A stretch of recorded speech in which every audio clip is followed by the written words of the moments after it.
Hey everyone, welcome back to Corporate Dakota, the place where we try to make sense of the confusing world of corporate filing so you don't have to.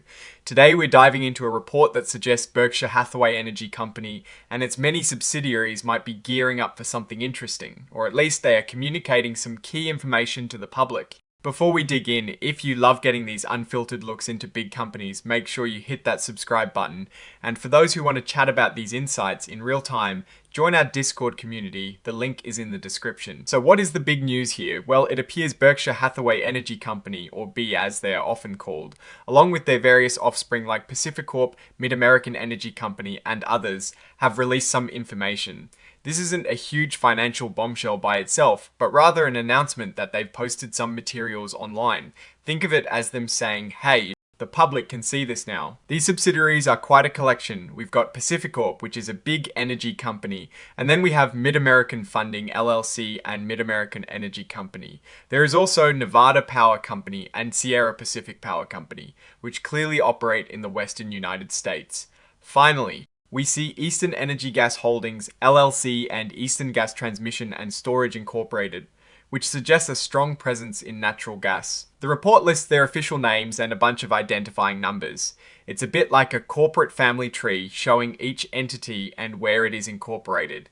This includes Berkshire Hathaway Energy Company itself, which is an Iowa corporation. Then there is Pacificorp, an Oregon corporation, and Mid-American Funding, LLC. Also an Iowa limited liability company. Mid-American Energy Company is another Iowa corporation.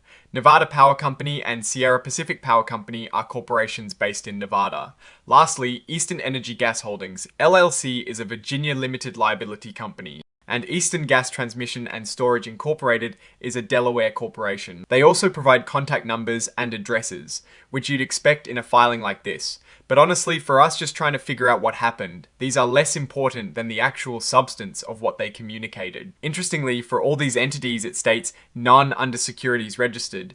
This means that if you are looking to trade shares of these companies directly on a stock exchange, you won't find them. They are privately held or part of a larger private structure, likely under the umbrella of Berkshire Hathaway Inc. The main point here really is about transparency under what is called Regulation FD or FD disclosure.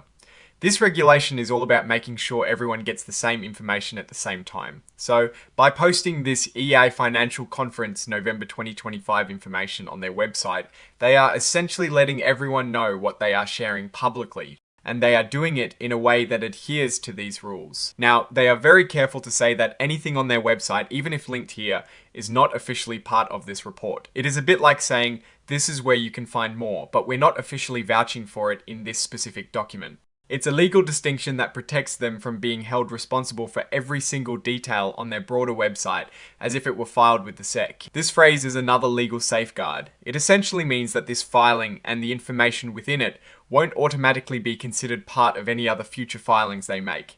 They want to keep this announcement contained. And finally, we see a mention of an Exhibit 104, which is the cover page interactive data file. This is a digital tag that helps computers and automated systems read and process the filing more easily. It's like giving the document a special digital fingerprint. Looking at the signatures, we see a range of chief financial officers and controllers from across the various subsidiaries signing off on this report. This particular filing is a bit more about process and communication than it is about revealing deep financial secrets, but the fact it exists and the entities involved tell us a story. So, what is the takeaway here? Berkshire Hathaway Energy Company and its subsidiaries are making information public, likely related to an industry conference. The significance isn't in new financial results being revealed in this specific document, but rather in the act of disclosure itself and the broad range of energy and utility companies under the Bay umbrella that are participating. It signals a coordinated effort to share information across a diverse portfolio of energy businesses, from electricity to gas transmission. While there aren't specific financial figures to dissect here, the sheer number of subsidiaries listed, each with its own operational and geographic focus, highlights the complexity and scale of BAE. Its operations. Investors and industry watchers will be looking to that EAI financial conference material for the real meat of the financial updates. My take on this filing is that it's a formality, a procedural step to ensure they are compliant with disclosure rules while sharing information they intend to present elsewhere. There is no immediate financial crisis or massive gain being reported here. The risk for BA and its subsidiaries, as always in the energy sector, lies in regulatory changes, environmental policies, and fluctuating energy prices.